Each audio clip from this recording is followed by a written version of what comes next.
"I ain't pretty, sir, but I can cook," the trembling girl declared to the giant cowboy, her voice cutting through the dust storm as ranch hands erupted in cruel laughter around them. They saw nothing but another drifter destined for failure, whispering bets on how many days before she'd be driven away in tears. The assumed fate was always the same, forgotten in the dirt of an unforgiving frontier. But the mountain man saw something different in her steady gaze, something that reminded him of his own struggle against first impressions in this harsh land. What neither understood was that the ranch teetered on the edge of collapse, mysterious Eastern investors circling like vultures with legal papers that could destroy not just his empire, but the entire community depending on it. The girl carried secrets that could either save them all or damn them to ruin, hidden behind eyes that had witnessed more than anyone suspected. Would her quiet determination prove stronger than a world determined to crush those who dared to hope, or would she become just another casualty of the merciless West? Before we continue, comment where you are tuning in from. Perhaps we will publish a story there. The dust storm raged across the frontier as Eve Johnson approached the weathered gates of the Woodridge Ranch. Her worn leather satchel contained everything she owned in the world, including her grandmother's precious cooking tools wrapped carefully in faded cloth. Ranch hands gathered near the corral, their eyes following her every step with undisguised amusement. Their whispered jokes carried on the wind like tumbleweeds. One spat tobacco juice into the dirt and shook his head. Another elbowed his companion, pointing at her patched dress and scuffed boots.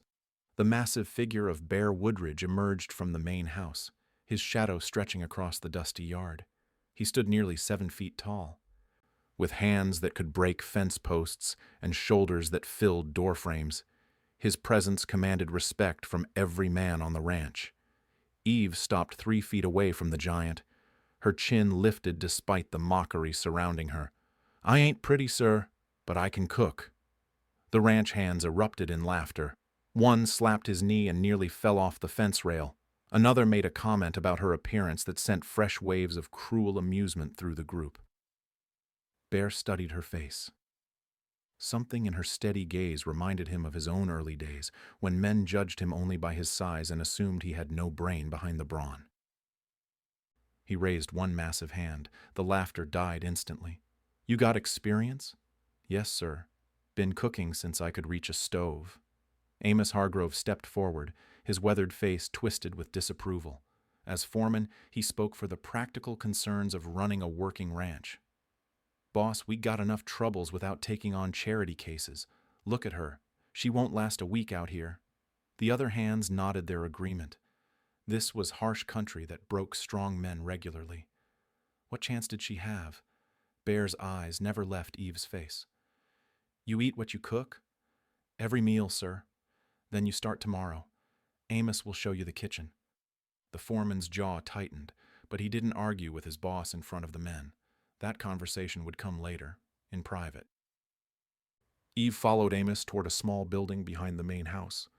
The kitchen was basic but functional, with a wood-burning stove and shelves lined with cast-iron pots. He opened a narrow door, revealing a tiny room with a straw mattress and a cracked wash basin. "Your quarters. Food supplies are in the pantry. You cook for 20 men, 3 meals a day. Anyone gets sick from your cooking, you're gone." He left without another word. Eve unpacked her grandmother's tools with reverent care. The worn wooden spoons, the sharp knives with bone handles, the small glass vials containing precious spices. Each item carried memories of a kitchen in Washington, D.C., where she had learned far more than just cooking. The next morning brought her first real test. She prepared a simple breakfast of eggs, bacon, and biscuits. The ranch hands approached the serving table with skeptical expressions. Most took their plates without looking at her. A few made pointed comments about the food before even tasting it. They ate in silence, waiting for someone else to judge first. But the plates came back empty. Loretta Mayfield arrived at the ranch later that morning, driving her wagon from town with supplies. She owned the largest saloon in the territory and had sharp eyes for reading people. She watched Eve working in the kitchen garden, selecting herbs with careful precision. "You're the new cook everyone's talking about. Eve looked up from the wild sage she was gathering. Yes, ma'am. Interesting herb choices. Most folks around here stick to salt and pepper. My grandmother taught me that good food comes from understanding what grows where. Loretta studied her more closely.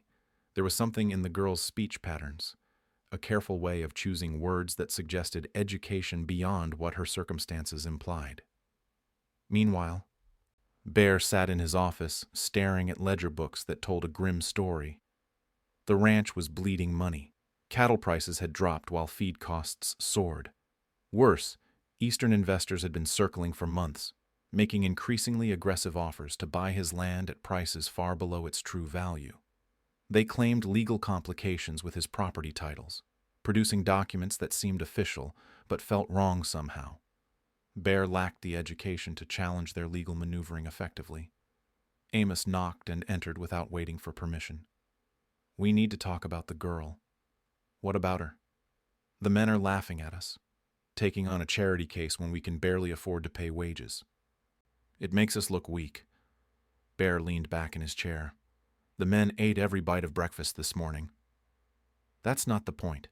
We got serious problems, and you're worried about hurt feelings. Through the window, Bear could see Eve hanging laundry on the line behind the kitchen. She moved with quiet efficiency, wasting no motion. Something about her reminded him of still water that ran deeper than it appeared. Give her a week. Amos left, shaking his head. That evening, Eve served dinner to the ranch hands. The meal was nothing fancy, just beef stew and fresh bread. But something was different. The herbs she had gathered added layers of flavor they had never experienced. The bread had a golden crust that cracked perfectly under their teeth. Conversation at the table grew livelier.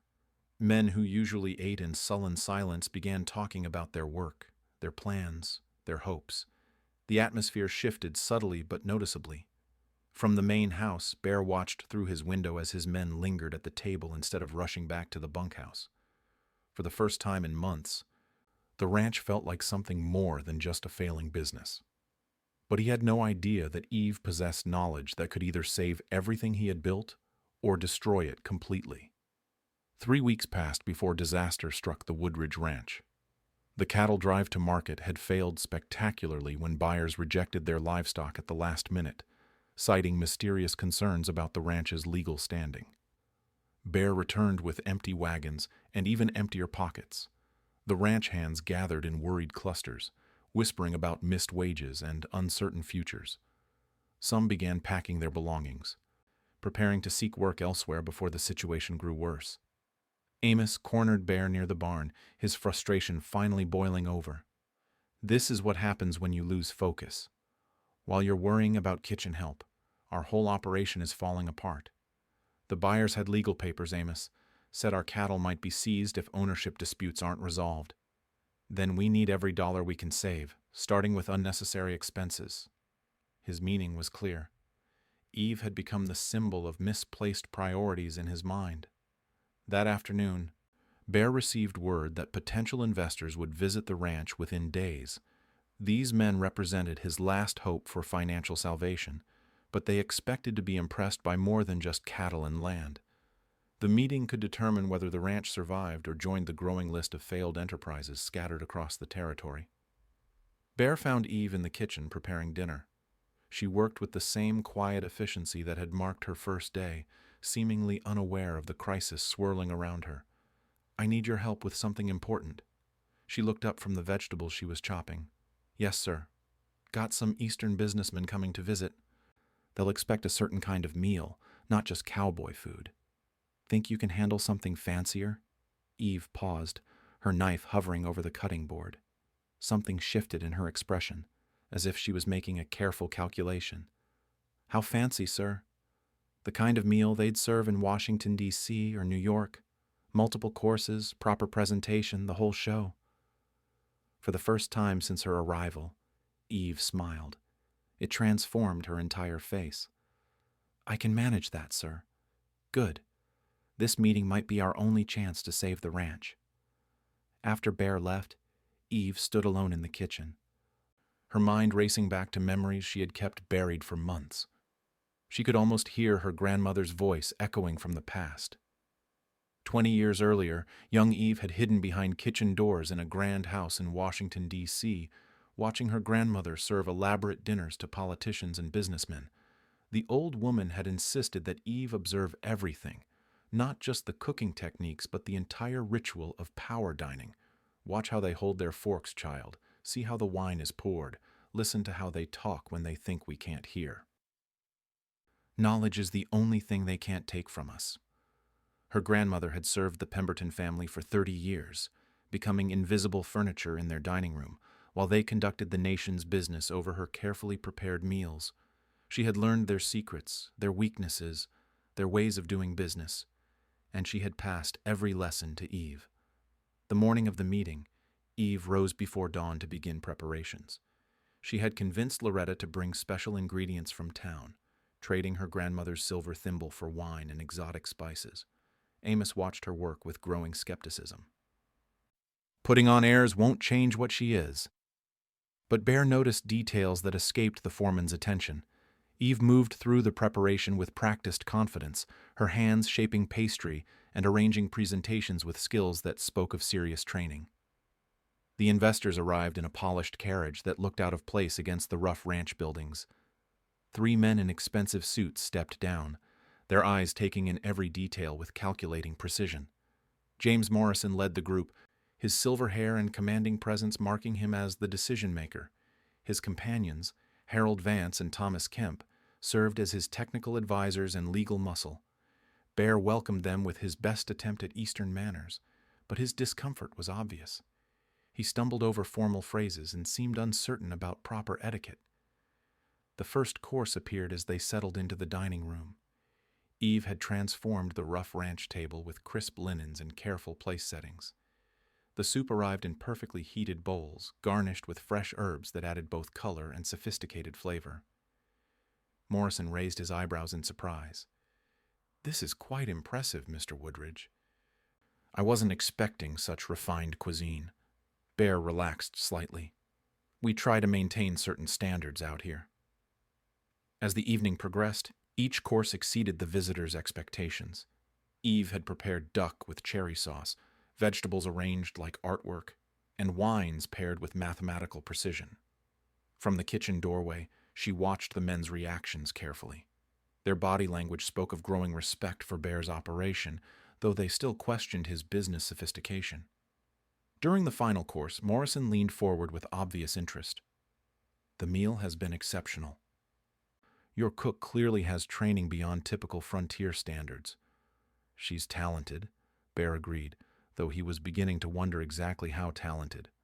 Such skills suggest exposure to high society dining, perhaps previous employment with wealthy families. Bear felt sweat forming on his forehead. He had no idea how to answer without revealing his own ignorance about Eve's background. She mentioned learning from her grandmother back east. "Interesting. The presentation style reminds me of meals I've enjoyed at some very exclusive establishments in Washington." After the visitors departed with promises to consider their investment, Bear found Eve cleaning the kitchen with methodical care. "Where exactly did you learn to cook like that?" Eve continued washing dishes, her movements steady and controlled. "My grandmother worked for important people, sir. I watched and learned." "What kind of important people?" She met his eyes directly for the first time since the question began. "The kind who make decisions about land and money and power, sir. The kind who are used to getting exactly what they want." Bear felt a chill that had nothing to do with the evening air. The investors returned with contracts 3 days later, their terms more aggressive than Bear had expected. They offered half the ranch's actual value while demanding immediate signatures on documents thick with legal language he couldn't fully understand. Bear sat in his office that evening, staring at papers that felt like death sentences. The financial pressure had reached a breaking point. Without this deal, the ranch would face foreclosure within weeks. A soft knock interrupted his thoughts. Eve stood in the doorway, her hands folded respectfully. "May I speak with you, sir?" "Come in." She approached his desk and glanced at the scattered contracts.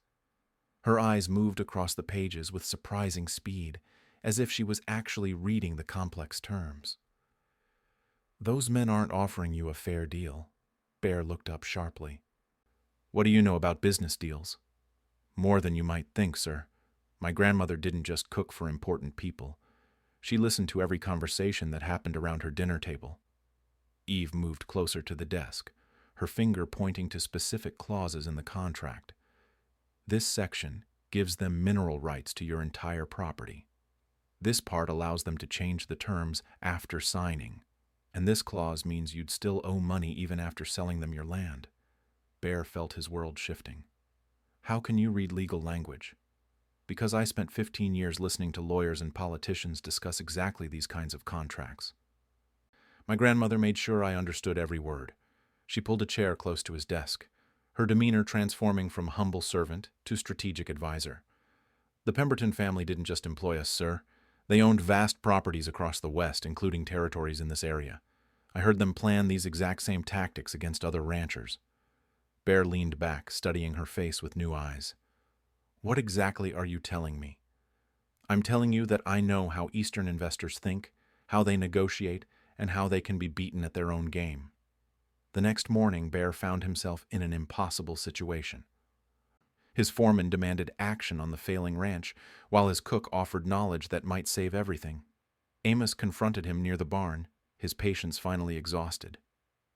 "You're spending time with that girl instead of handling business. The men are talking about finding work elsewhere. What if she can help us understand these contracts? She's a cook, boss. Don't let desperation make you foolish." But Bear had seen something in Eve's eyes the night before, a depth of understanding that couldn't be faked. He made a decision that would change everything. That afternoon, he asked Eve to review the entire contract in detail. She spread the documents across the kitchen table, her finger tracing each section with practiced expertise. "They're using standard intimidation tactics. Big words, complex terms, artificial time pressure. But there are weaknesses." She pointed to specific clauses, explaining how each section worked and what it really meant in plain language. "This termination clause can work both ways. If they breach any terms, you can cancel the entire agreement and keep any money they've already paid." Bear felt hope stirring for the first time in months. "How do we use that?" "We make them breach the terms themselves. But first, you need to learn how to negotiate like they do." Over the next 2 days, Eve transformed into Bear's secret weapon. She taught him the subtle language of high-stakes business negotiations, the importance of controlling conversation pace, and how to identify when opponents were bluffing.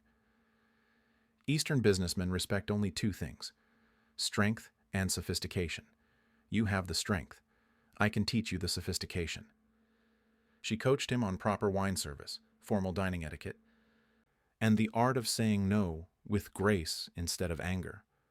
Most importantly, she showed him how to ask questions that forced opponents to reveal their true intentions. Loretta arrived with supplies and noticed the change immediately. Bear carried himself differently, spoke with new confidence, and seemed to have found reserves of knowledge from somewhere. "You've been busy," she observed, watching Eve arrange papers with businesslike efficiency. "Just trying to save the ranch," Eve replied. "Looks like more than that to me. Looks like you're teaching him how to fight back." Loretta had spent years watching powerful men operate in her saloon. She recognized strategic planning when she saw it. Those investors have been buying up properties all across the territory. Someone needs to stop them before they own everything.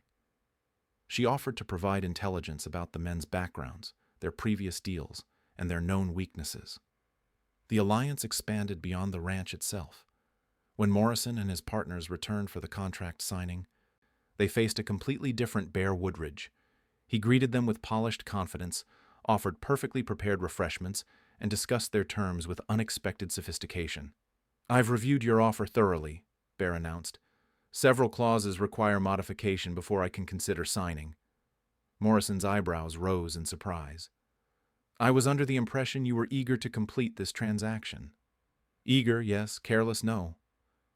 Bear proceeded to identify specific problems with their contract, using terminology that demonstrated detailed legal understanding. He negotiated modifications with calm professionalism that caught the investors completely off guard. From the kitchen, Eve listened to every word while maintaining her invisible servant role. When Bear stumbled or seemed uncertain, she appeared with fresh coffee, whispering brief guidance that kept him on track. The meeting concluded with Morrison requesting time to consider the proposed changes. As their carriage disappeared down the road, Bear turned to Eve with a mixture of gratitude and growing suspicion. "You know more about this situation than you've told me." Eve met his gaze steadily. "Yes, sir, I do." "Why haven't you said anything before now?" "Because you wouldn't have believed me, and because the full truth is more dangerous than you realize." Bear felt something cold settling in his stomach. "What full truth?"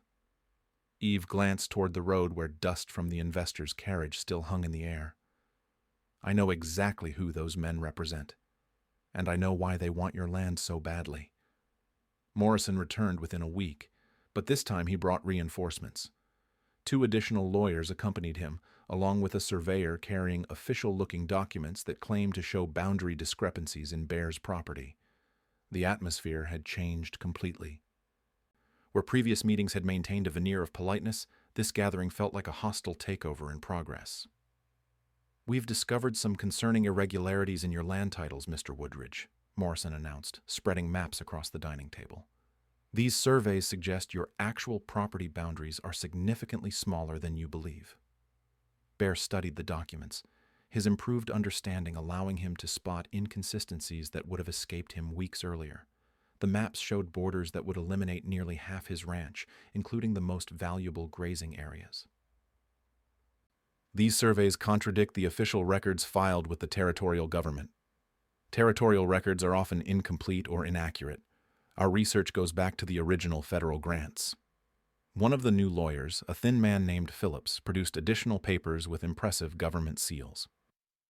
"Mr. Morrison's consortium represents the Pemberton Land Company. We have documentation proving prior claims to portions of your property dating back 15 years. Bear felt the room spinning slightly. The Pemberton name struck him like a physical blow, and he found himself glancing toward the kitchen where Eve was maintaining her invisible presence. The surveyor unrolled additional maps, each one reducing Bear's legitimate holdings further. According to their version of reality, he owned barely enough land to support a small homestead, let alone a working cattle ranch. "Of course, we're prepared to offer fair compensation for the confusion," Morrison continued smoothly. "Our original purchase offer stands, despite these boundary adjustments." Phillips smiled without warmth. "Alternatively, you could face lengthy court proceedings to resolve the ownership questions. Legal fees alone would likely exceed any eventual settlement." Bear realized he was trapped in a sophisticated con game that had been planned for months, possibly years. These men had researched every aspect of his situation and prepared responses to any resistance he might offer. From the kitchen doorway, Eve watched the proceedings with growing recognition. The legal tactics, the document forgeries, the systematic intimidation matched exactly what she had witnessed in the Pemberton house years earlier. She remembered specific conversations between the elder Pemberton and his associates about acquiring Western properties through manufactured legal disputes. They had discussed this exact ranch by name, calling it a key piece in their territorial expansion plans. The meeting concluded with Morrison setting a deadline for Bear's decision: sign their modified contract within 3 days or face immediate legal action that would tie up his property indefinitely. After the investors departed, Bear sat in stunned silence while the implications sank in. Everything he had built over 20 years could disappear based on forged documents and corrupted legal proceedings. Eve emerged from the kitchen carrying coffee, but her demeanor had shifted dramatically. She moved with new urgency, her usual careful deference replaced by focused determination. "They're using the same strategy they used against 6 other ranchers in Colorado Territory 2 years ago." Bear looked up sharply. "How could you possibly know that?" "Because I was present when Charles Pemberton planned those acquisitions. I served dinner while he and his lawyers discussed every detail." She sat across from him at the dining table, no longer maintaining the pretense of servant and master. "The boundary surveys are fabricated. The government seals are forged. The legal claims are based on documents that exist only in their private files. Bear felt a mixture of hope and desperation. Can you prove any of that? Eve hesitated, recognizing that her next words would change everything forever. Possibly. But proving it means revealing information that will put both of us in serious danger. Before she could explain further, Amos burst through the front door with news that made the situation even worse. Boss, there's talk in town that federal marshals are coming to investigate land disputes in the territory. Word is they're working with those Eastern investors. Bear realized the trap was even more sophisticated than he had imagined. The investors had arranged official backing for their fraudulent claims, making legal resistance nearly impossible. That evening, Loretta arrived with additional intelligence from her network of sources across the territory. Morrison's people have been asking questions about everyone connected to your ranch. They're particularly interested in your kitchen help. Eve felt cold fear settling in her chest. If they discovered her true identity and connection to the Pemberton family, both she and Bear would face consequences far worse than financial ruin. There's more, Loretta continued. 3 other ranches received similar ultimatums this week. They're planning to control this entire region within months. The scope of the conspiracy began to emerge clearly. This wasn't just about Bear's ranch, but about systematic control of valuable Western territories by Eastern financial interests. Bear looked at Eve with growing understanding. You said you know why they want my land so badly. Eve nodded grimly. There are mineral surveys that haven't been made public yet. Silver deposits running through this entire valley. The Pembertons have known about them for 3 years. She explained how she had overheard detailed geological discussions during formal dinners, conversations about vast underground wealth that could be extracted once property ownership was secured. Your ranch sits on the richest section of the entire deposit. That's why they're willing to risk forgery and federal fraud to acquire it. Amos, who had been listening from the doorway, finally spoke up. How does a cook know about mineral surveys and legal conspiracies? Eve met his suspicious gaze directly. Because sometimes the help sees and hears everything while remaining invisible to people who think they're too important to notice servants. The revelation hung in the air like smoke from a dangerous fire. Bear realized that Eve possessed knowledge that could either save multiple ranches or get them all killed if the wrong people discovered what she knew. The question now was whether they had enough evidence to fight back, and whether they could gather it before Morrison's deadline expired. Eve disappeared into her quarters that night, returning an hour later with her worn leather satchel.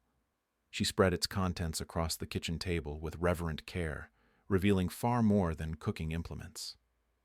Hidden beneath false compartments were bundles of letters tied with ribbon, official documents bearing government seals, and detailed maps marked with her grandmother's careful handwriting. Bear stared at the collection in amazement. Your grandmother kept all of this? She said powerful people make enemies by existing. Smart servants keep insurance. Eve selected a bundle of correspondence and untied the ribbon with steady fingers. The papers inside bore the official letterhead of the Pemberton Land Company, dating back 5 years. My grandmother copied every important document that passed through their house. She could read and write better than most of their guests. But they never knew. The letters revealed the full scope of the conspiracy. Detailed plans for acquiring Western properties through manufactured legal disputes, lists of targeted ranches with Bear's property prominently featured, and correspondence with corrupt officials who provided false documentation for a price. Amos picked up one of the documents, his weathered hands trembling slightly. These prove the whole thing is fraud. More than fraud, Eve corrected. Treason. They're using forged federal documents to steal territory from American citizens. Loretta examined the maps, comparing them to boundaries she knew from years of travel across the region. This shows they've been planning territorial control for years, not just individual properties, but entire counties. Bear felt the pieces clicking together in his mind. The mineral surveys, the legal disputes, the federal backing, they're stealing a fortune in silver deposits. Eve nodded grimly. And they're doing it with the blessing of officials they've bought in Washington. She selected another document from the collection. This one bearing multiple official signatures. This letter discusses payments to territorial judges and federal marshals, the same marshals Amos heard were coming to investigate land disputes. The room fell silent as everyone absorbed the implications. They weren't just fighting wealthy investors, but a network of corruption that reached the highest levels of government. Bear understood that revealing this evidence would make them targets for people with unlimited resources and no respect for law. But staying silent would mean watching the entire territory fall under fraudulent control. What do we do with this information? Eve had been considering that question since deciding to reveal her grandmother's secrets. We need to get it to honest officials before Morrison's people realize what we know. But first, we need to survive the final negotiation meeting. She explained that Morrison would return tomorrow expecting Bear to sign their fraudulent contract. If he refused without explanation, they would simply proceed with their forged legal claims and corrupt federal backing. We have to make them believe they've won while we prepare to expose everything. Loretta volunteered to carry copies of the evidence to contacts in the territorial capital who might still be honest. The risk was enormous, but doing nothing guaranteed failure. Amos, who had spent weeks questioning Eve's presence, now became her staunchest defender. I was wrong about you. Dead wrong. That night, Eve prepared for what might be her final performance as Bear's invisible kitchen help. She coached him on how to appear defeated while actually preparing to fight back with devastating evidence. They'll expect you to sign reluctantly, like a man with no other choice. Let them think they've broken your spirit. Bear practiced the role of beaten rancher while Eve arranged her grandmother's documents in careful order. Each piece of evidence had to be authenticated and presented properly to have maximum impact. The final negotiation began the next morning with Morrison arriving in his most expensive carriage, accompanied by his full team of lawyers and the corrupt surveyor who had provided false boundary maps. Bear played his part perfectly, appearing exhausted and defeated as he sat at the dining room table. The contracts were spread before him like surrender documents. "I've had time to consider your offer," he said quietly. "I don't see that I have any choice." Morrison smiled with predatory satisfaction. "Wise decision, Mr. Woodridge. Fighting us would have been expensive and ultimately futile." Phillips produced an ornate pen for the signing ceremony, clearly enjoying the moment of complete victory. From the kitchen, Eve watched through the doorway as Bear reached for the pen. This was the moment that would determine whether her gamble would succeed or destroy them all. But instead of signing, Bear set down the pen and looked directly at Morrison. "Before I sign, I'd like to know something. How long have you known about the silver deposits under my ranch?" Morrison's confident expression faltered slightly. "I'm not sure what you mean." Bear stood slowly, his massive frame casting a shadow across the table. "I mean the detailed geological surveys your company conducted 3 years ago. The ones that show this valley contains some of the richest silver deposits in the territory." Phillips exchanged worried glances with the other lawyers.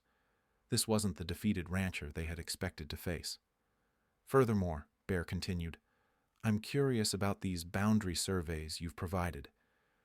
They seem to contradict not only territorial records but your own company's internal maps from 1871. Morrison's face had gone pale. "Where could you possibly have obtained such information?" Eve stepped into the doorway, no longer hiding in the shadows. "From the same place I learned about your payments to federal judges and territorial marshals, Mr. Morrison. The same place I discovered your systematic fraud against Western property owners." Morrison stared at her in growing recognition and horror. "You worked for the Pembertons." "My grandmother worked for the Pembertons. I just listened very carefully to every conversation that happened around her dinner table." Eve moved to the dining room table and placed her grandmother's carefully preserved evidence next to Morrison's fraudulent contracts. "The question now is whether you'd prefer to withdraw your false claims quietly or have this evidence presented to every honest official in the territorial government." Morrison's face went through several shades of pale as he recognized the documents spread across the table. His lawyers huddled in urgent whispers, clearly calculating their legal exposure if the evidence became public. "You have no idea what you're dealing with," Morrison said quietly. "The Pemberton Company has resources beyond your imagination." Eve stepped forward, her grandmother's papers arranged with deliberate precision. I know exactly what I'm dealing with. I watched Charles Pemberton destroy 6 families in Colorado Territory using these same tactics. I served dinner while he bragged about buying judges and forging federal documents. She opened one of the letter bundles, revealing correspondence that detailed specific payments to government officials. This letter discusses your arrangement with Judge Harrison in the territorial court.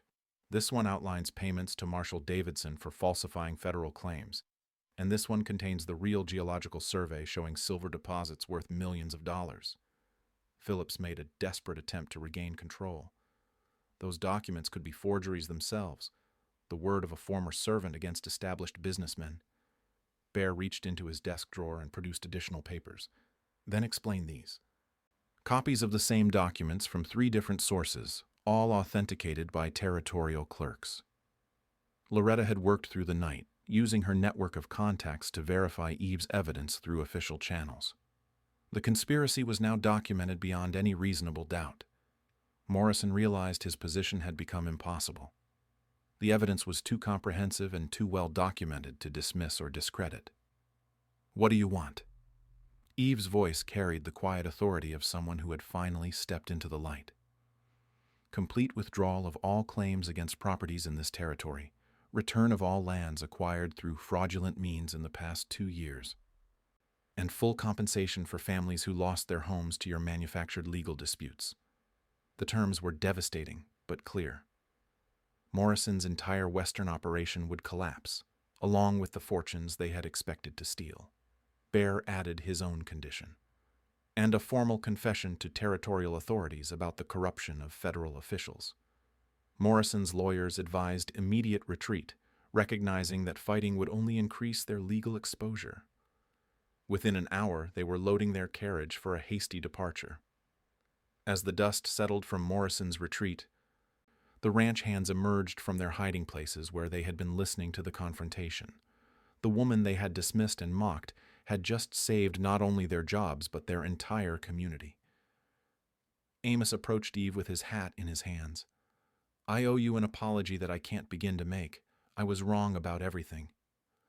The transformation in community attitude was immediate and complete. Eve was no longer the invisible cook they barely acknowledged, but the hero who had exposed a massive conspiracy. Within days, word of the victory spread across the territory. Other ranchers who had faced similar pressure from Eastern investors arrived to thank Eve personally and ask for her help in protecting their own properties. Bear made his first major decision as her partner rather than her employer. "I want to offer you half ownership of the ranch. You saved it more than I ever could have." Eve considered the proposal carefully. The ranch represented security and respect she had never imagined possible. "I accept, but with conditions. We establish fair wages for all workers. We create a school for ranch families. And we use part of the property for a restaurant that serves everyone equally." Bear agreed immediately. The ranch would become a model for progressive labor practices and community development.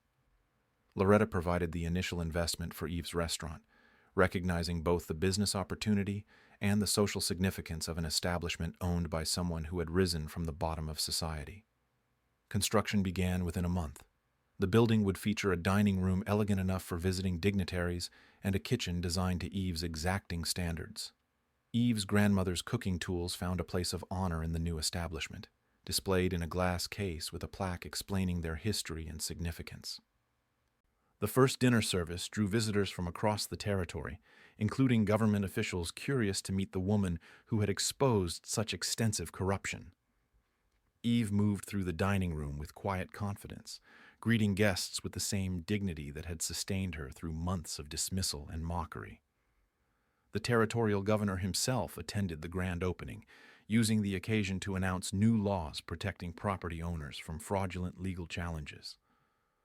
"This establishment represents more than fine dining," he declared. "It represents the triumph of integrity over corruption, of justice over prejudice." Bear watched from the kitchen doorway as Eve addressed the gathered crowd. She had transformed from someone begging for work into a respected businesswoman whose opinion was sought by politicians and investors. "Success isn't about where you start," she told the audience.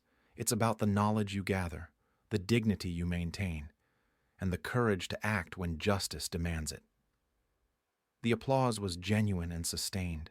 These were the same people who might have dismissed her months earlier, now recognizing her true worth. As the evening concluded, Eve and Bear reviewed the books for both the ranch and restaurant. Both enterprises were thriving beyond their most optimistic projections.